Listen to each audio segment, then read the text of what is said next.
Okay. ஜப்பான்காரன் வந்து Singapore தேதி பிரகாரம் 15வது February 1942 தான் சரண்டர் பண்ணான். ஆனால் அதுக்கு முன்னே நம்ம ஊருக்கு வந்துட்டான். பிகாஸ் ஜோரில் வந்துட்டான். அப்போ 1941 டிசம்பரை குண்டு போட்டாங்க. அப்போ ஜப்பான்காரங்க வந்து குண்டு போட்டாங்க. அப்போ எங்கள் கிராண்ட் மாதர் இருந்தாங்க. எங்கள் பாட்டில் வெளியே போயிட்டு வரோம். ஒரே பயம், ஒரே குண்டு போட்டான். அப்புறம் நம்மளால அவங்க கீழே போய் முடிச்சுக்கிட்டோம். அப்புறம் ஜப்பான்காரன் 3.5 வருஷம் இருந்தாங்க அந்த ஊரில். 3.5 வருஷம் இருக்கும்போது கொஞ்சம் நல்லா இருந்தது. அப்புறம் இருக்க அரிசி இல்லாமல் போச்சு. ஏன்னா அங்கே இருக்கிற அரிசியெல்லாம் ஜப்பான்காரன் சாப்பிட்டுட்டான். அப்போ நம்மளுக்கெல்லாம் கிழங்கு, கேவுரு, அப்புறம் அந்த இது மாதிரி தான் சாப்பிட்டுருக்கோம்.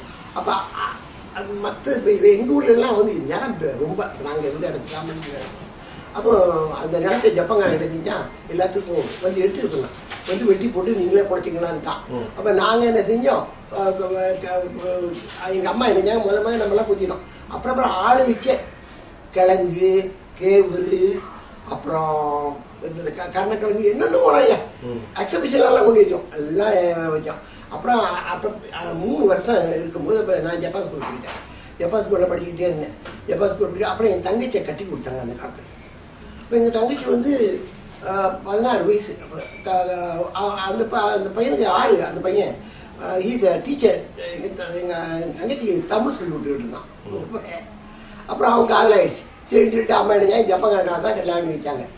அப்போ ஜப்பான்காரனே தங்கச்சி நிமிஷம் செத்து போச்சு, உள்ளே வர முடியாமல் செத்து போச்சு. அப்போ மெடிக்கல்லாம் அவுட், டாக்டர்ஸ்லாம் இல்லாமல் போயிட்டு அந்த பையன் போய் தூக்கு பிடிச்சி செத்து போச்சு. என்னோட பிரதர் எல்லாம் நினைக்காதான் எங்களுக்கு பெரிய ட்ரெஜடி அந்த ஊர்.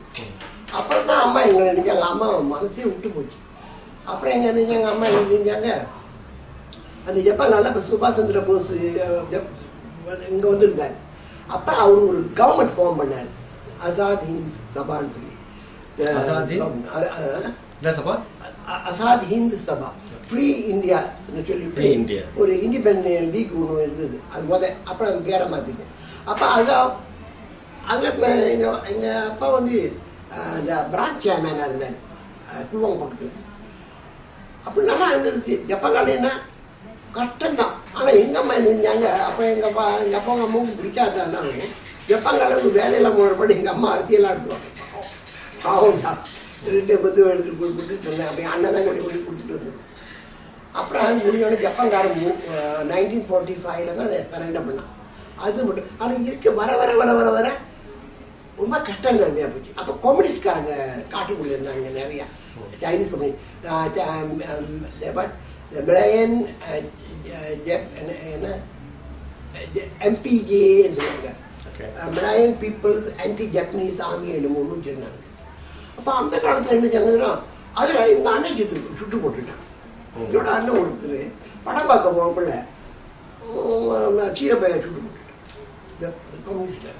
இப்போ கம்யூனிஸ்ட் ட்ரபிள் வேறு, ஜப்பனீஸ் ஆக்கியபேஷன் வேறு. அப்புறம் 1945 தான் சடன்லி ஒரு நாள் ஏரோப்ளேன் பறந்தோட சூறா போட்டான். எல்லாருமே போத்தோட ஜப்பான் வந்து விரட்டுறாங்க. ஆனால் அந்த காலம் ஜப்பான்காரன் அடிப்பான், ஆளை அடிப்பான். இந்த மாதிரி இல்லை, அடிப்பான். அப்புறம் ஜப்பான்காரன் இருக்கிற இடத்துல நம்ம வழியாக போனால் புரிஞ்சுட்டு தான் போகணும். அப்போ அங்கே கெம்பித்தாயின்னு சொல்லுவாங்க, ரைட் கோட் ஜப்பான்காரன் இருக்கிற அந்த வழியாக போனால் நம்ம மண்ணி தான் போகணும். அந்த மாதிரியான காலம். அப்புறம் நான் பார்த்த ஒரு மரத்து மேலே அந்த சூறா போய் நின்றுச்சு. அவன் வந்து கீழே தேடி போயிட்டான். அப்புறம் மெதுவாக ஏறி எடுத்து வந்து பார்த்தா அட்டாம் பாம்பு போட்டு ஜப்பான் சரண்டர். அப்போ தான் தெரிஞ்சிச்சு. That was 1 month earlier. அது மட்டும் இந்த ஜப்பனீஸ் லுக்கிங் ஆஃப்டர் த கண்ட்ரில வெள்ளைக்காரங்க. அது மாதிரி சீனக்காரன் உள்ளுக்கு வந்துட்டான். சீனா உள்ளுக்கு வந்துடப்பட்டா எங்கள் அப்பா இறந்துட்டார். பெரிய பாடாக போச்சு. ட்ரெயினும் இல்லை, ஒன்றும் இல்லை. எப்படி போய் அங்கே அப்பாவோட ஃபீல்டு போயிட்டு வந்துட்டேன். அப்புறம் நான் இந்த அப்புறம் ஐஎன்இ அவங்க சுபாஷ் சந்திர போஸ் செத்து போயிட்டாரு. ஜப்பானுக்கு திரும்பி போகல, தைவானில் வந்து அந்த பிளெயின் கிராக்கில் அவர் இறந்துட்டார்.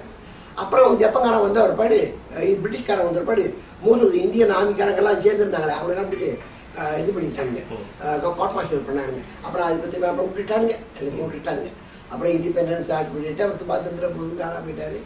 ஆனால் அப்போ தான் நான் பாரத் சேனான்னு சொல்லி ஒரு ஆர்கனைசேஷன் 18 அது ஆர்மியில் எடுத்தாங்க. INA, Indian army, Indian national army. Bharat சேனால இருந்தேன். பாரத் சேனால இருக்கும்போது டீச்சர் ஹிந்தி எல்லாம் படிச்சு கொடுத்தாங்க. அப்போ படித்தேன். இது ஹாப்பி இந்துஸ்தானி கூட வந்து கூட ஒரே இது. அப்புறம் ஜப்பானும் படிச்சிருந்தேன், அதுவும் படித்தேன். ஆனால் ஜப்பான்கார மறந்தேன். சுபாஷ் சந்திரபோஸ் வந்த டைம்லலாம் வந்து நீங்கள் அவரை பார்த்துருக்கீங்களா? பார்த்துருக்கீங்க. எப்படி பார்த்தோம்னு சொன்னால், அப்போ எங்கள் அப்பா வந்து கேமரா இருந்தார் ஒரு இதில். ஸோ அவர் ஊராக வருவார். வந்து அது காசெல்லாம் கொடுப்பாங்க அவருக்கு லட்சம். அப்போ எல்லாரும் வரிசை நிற்போம். வரிசையெல்லாம் வந்து பார்த்துட்டு போவார். Very nice. அப்போ அங்கே சிகமாட்டில் குழுவாங்க தான் வந்து திகாமட்டுக்கு வரல. குழுவாங்க அங்கே ஆர்மியில் ரெக்ரூட் பண்ணும்போது ஆள் சேர்ந்தாங்க. ஆமாம் ஆமாம். ஆனால் அங்கே ஆர்மியில் லோக்கல் ஆர்மிக்காரங்க 100 பேர் சேர்ந்துட்டாங்க. இந்த தமிழவங்கெல்லாம் இருக்காங்களே, அவங்கெல்லாம் சேர்ந்துருந்தாங்க.